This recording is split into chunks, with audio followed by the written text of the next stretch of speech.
Isaya 61 mstari wa 2 mpaka wa 10.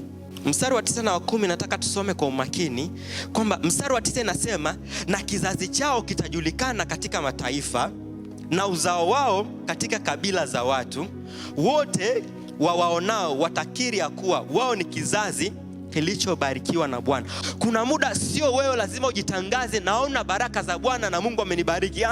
Sisi tunaona umebarikiwa na watu wa nje wanaona wewe umebarikiwa. Kwa hiyo nakwenda kumwambia Mungu, ninahitaji mwaka huu sio mpaka nikajitangaze na niseme, ninaomba watu wa nje tu wajue na waone hakika mimi ni mtumishi wa Mungu, na hakika mimi nimebarikiwa na baraka za Mungu zimeanza kuonekana katika maisha yangu, na dalili wanakuwa wameanza kuziona kwamba hakika mimi na Mungu ninayemtumikia ni Mungu ambaye amenibariki, na ni Mungu ambaye anaenda kunibariki, na ni Mungu ambaye anaendelea kunibariki katika maisha yangu, na sio tu katika maisha yangu, katika kizazi changu. Manake unaenda kuwa lango la baraka. Ukipata heshima wewe, Yusufu alipopata heshima ndo tunaona pale ikawa ndo chanzo cha wana wa Israeli kuingia Misri, ni kutokana na maisha ya Yusufu. Lakini Yusufu alipokuwa lango la wana wa Israeli kula na kushiba, alafu na kuhifadhiwa, alikuwa ni Yusufu. Naomba tusome Mithali 19 mstari wa 13 mpaka 17. Hasa hapa nataka vijana, manake ni miaka 45 kushuka chini. Vijana, hii mistari inatuhusu. Kuanzia mstari wa 13 kwamba mwana mpumbavu ni msiba kwa babaye. Tunakwenda kutamka na kuweka pia leo agano, na askofu manake anawakilisha uongozi kimwili na kiroho, atatuombea pia kwamba vijana, mwaka huu ni marufuku kutia aibu katika familia zetu. Mwaka huu hakuna kupeleka aibu ya namna yoyote katika familia zetu, kuanzia shuleni, katika kazi, katika taaluma, katika mambo yote tunayoyafanya, hatutapeleka aibu ya namna yoyote. 14a, nyumba na mali ni urithi apatao mtu kwa babaye. Na hata pia wazazi sasa, sisi vijana tuleti aibu katika familia, na sisi tunawageukia wazazi, na sisi tunataka urithi wetu. Amen. Haleluya. Amen. Sio Biblia imeandika hivyo? Kijana, mtoto anapata urithi kutoka kwa wazazi. Hata kule Paulo akatuandikia kwamba pia, enyi kina baba msichokoze watoto wenu. Kuna namna nyingi za kuchokoza, ukitafakari lile andiko na lile neno vizuri. Manake pia hata wewe mzazi, mimi nina jukumu langu la kulinda heshima ya nyumba yako, jina lako lisichafuke, nisikuaibishe, nisikudhalilishe. Na wewe una jukumu la kuwa na angalau uwe na kasehemu kamali cha kunipatia mimi kama mtoto wako. Una urithi gani? Ndiyo sawa, una uwezo wa kunisomesha, basi nisomeshe, elimu nipatie. Kuna maisha fulani nahitaji ya kimwili na kiroho, maadili mema na mazuri nipatie. Yani namna heshima ninayokupa, kuna kitu pia na mimi natakiwa nipate in return. Amen. Tutawaombea na nyie. Sisi tunavyolinda heshima ya nyumba, ili akili zenu zitulie, zifocus kwenye maendeleo, mpate mali, mchume mali ziongezeke, ili mpate vitu vya kutugawia, ili sisi tupate pia vitu vya kuachia watoto wetu. Amen. Ndio maana vijana tuoi, kwa sababu watoto watakula nini? Haleluya. Amen. Kwani ni uongo jamani? Amen. Na maisha yamebadilika sasa hivi. Kuna siku alisimamishwa tajiri mmoja, akaanza kuongea kwamba alipokuwa anasoma alikuwa na mtaji, anamiliki basi. Watu wakasema sawa, lakini hilo basi wakati anasoma miaka 20 na alitoa wapi hizo hela? Milioni 100 mpaka 250 kununua basi, alipata wapi? Kati ya zile alizonazo amegaiwa, aanze kuendesha biashara yake akiwa mdogo, aanze kupata faida yake akiwa mdogo, aanze kukulia kwenye kile ambacho ni maisha yake toka akiwa mdogo, na ili ndo aendelee kukuza jina la familia. Hapo hapo asikuaibishe na asikudhalilishe. Manake umenigawia sehemu ya faida yangu, ninaendelea kuikuza, ya kwako inakuwa na ya kwangu inakuwa, lakini wote tumebeba jina moja. Na mwanafunzi mwenzangu, kijana mwenzangu, lakini anamiliki nyumba za kupanga na frame Dar es Salaam. Asa huyo mtu unaniambia atakuwa na mawazo na maisha kweli?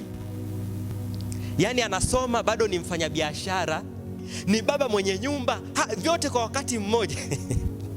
Haleluya. Amen. Sema, kama wazazi wangu hawakunipa, mimi nitakuwa wa kwanza kuwapa watoto wangu. Lakini mstari wa 15, uvivu humtia mtu katika usingizi mzito, na nafsi yake mvivu itaona njaa. Mwaka huu heshima waga haipo kwa watu wavivu. Heshima haipatikanaji kwa watu ambao ni wavivu, ni uhodari na ushupavu. Lakini mstari wa 17, amhurumiaye maskini humkopesha Bwana, naye atamlipa kwa tendo lake jema. Pia Yesu alisema maskini wapo na wataendelea kuwepo.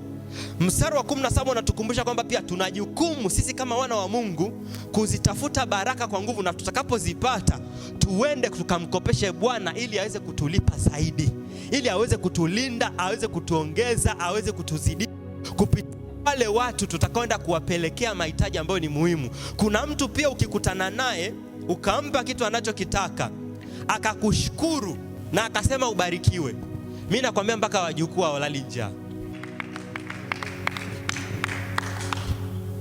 Mstari wa 18, kuna point hapa nataka nigongee msumari. Kuwa na kitu cha familia yako, lakini pia watoto wamwamini Mungu unayemtumikia mwaka huu. Wewe mzazi, kitu kilichobeba utambulisho wako. Tukisoma kuanzia mstari wa 18 na kuendelea, tunakutana hapa na Daudi alipokuwa ameacha na ameandaa mali kwa ajili ya Suleiman, na akambariki awe mfalme mpya wa Israeli, bado yeye akiwepo. Lakini sio tu alimwachia ufalme, hakumwachia ya ufalme peke yake, alimwachia mpaka sadaka za kutoa. Suleimani aliachiwa sadaka za kutoa na Daudi, na Daudi akasema hizi sadaka Mungu msaidia aende akazitumie vizuri, akajenge nyumba yako na lile hekalu linalokusudiwa. Kwa wazazi tu tuna kitu cha familia, ama familia tu tuna kitu kitakachotubeba na kitakachobeba utambulisho wetu na kitakachobeba maisha yetu na uchumi wetu. Na hapo manake watoto wamwamini Mungu unayemtumikia. Kuna muda pia watoto hawaamini Mungu unayemtumikia kutokana na maisha yetu sisi wazazi tunayokuwa nayo. Mambo yakiwa hayaeleweki, alafu unakuwa Mkristo, umeokoka, unamwamini Mungu, mimi nakuaminije? Huyo Mungu wako simuelewi.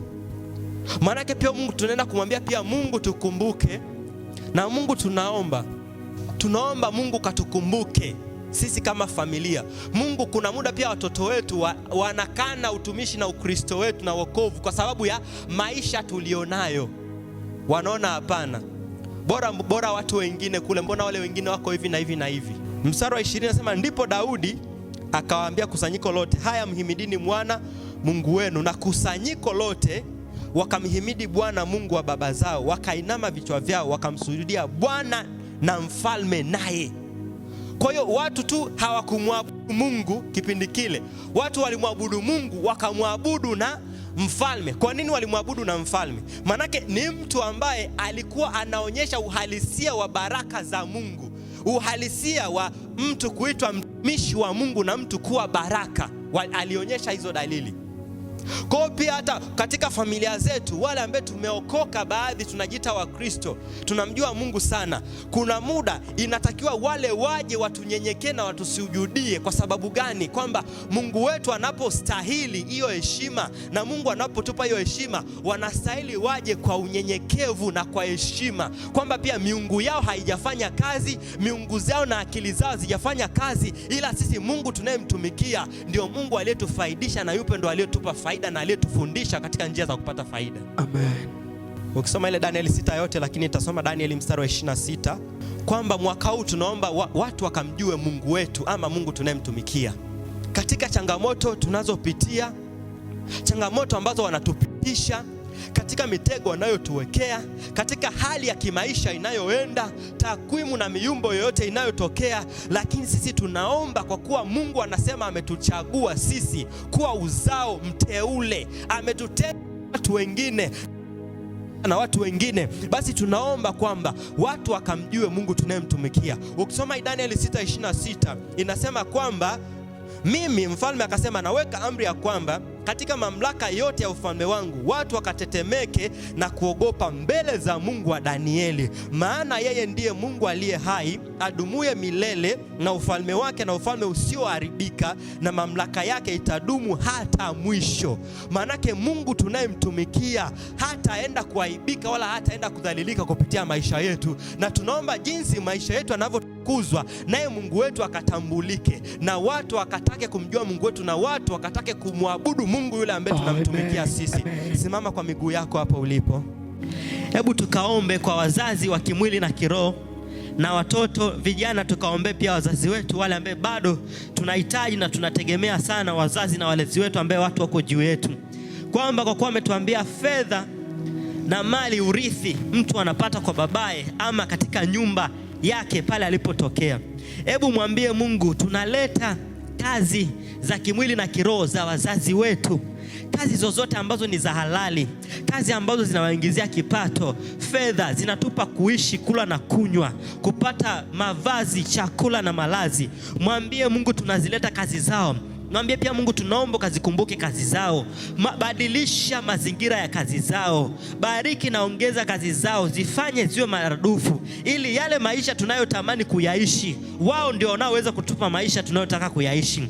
Baba, katika jina la Yesu Kristo, Mungu ninakwenda kuomba juu ya wazazi wetu, ninaomba juu ya walezi wetu, wazazi na walezi wa kimwili na kiroho, ninakwenda kuombea, maana wao ndio wanaotuachia maisha ya kimwili na kiroho, wao ndio wanaotupa mwelekeo na maelekezo ya maisha. Ninaomba wawe na vitu vya kutuachia vya kimwili na kiroho, sio tu baraka za kutamkwa, sio tu baraka za kutamkwa, sio tu mema ya kutamkwa, lakini ninakwenda kuomba wawe na baraka ya kuza kutuachia.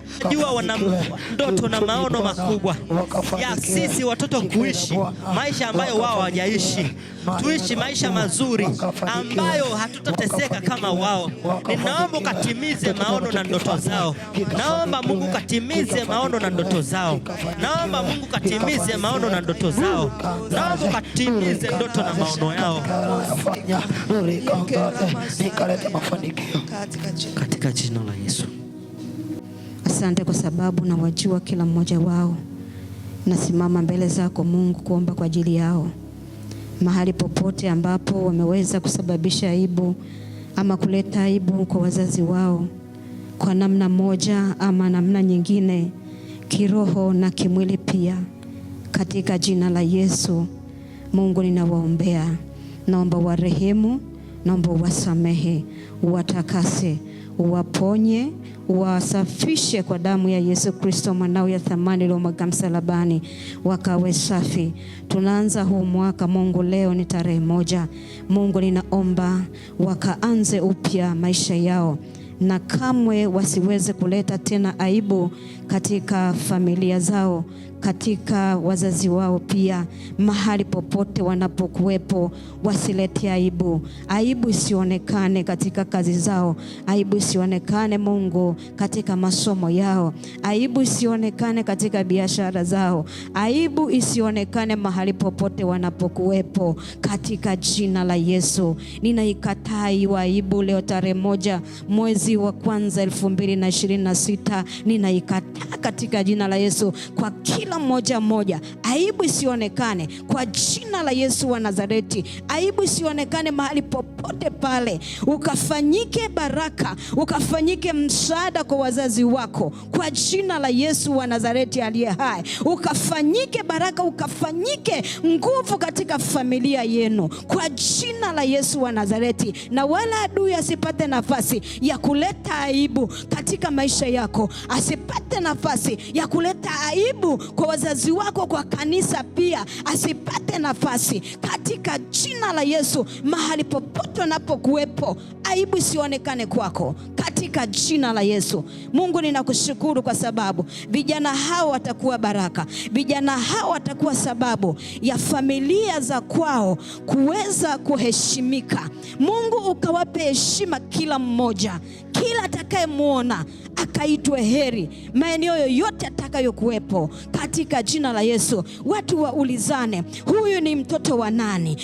ni mtoto wa nani? Wakaulizani, huyu ni mtoto wa nani? Huyu ni mtoto anatokea wapi? Katika jina la Yesu, kila kijana aliyepiga magoti hapa na kila kijana ambaye hajafika hapa kanisani siku ya leo, Mungu ninaomba kawafutie aibu kwa jina la Yesu wa Nazareti. Wakafanyike baraka Baba, wakafanyike mafanikio katika familia za kwao katika jina la Yesu. Ninawabariki siku ya leo Mungu, na siku zote za maisha yao wakafanyike baraka. Kama aibu isionekane kwenye maisha yako, aibu isionekane kwenye maisha yako, aibu isionekane kwenye maisha yako, aibu isionekane kwenye maisha yako, aibu isionekane kwenye maisha yako. Ukafanyike baraka siku zote katika maisha yako, na uitwe heri uingiapo na utokapo katika jina la Yesu. Nimeomba na kuamini, amen.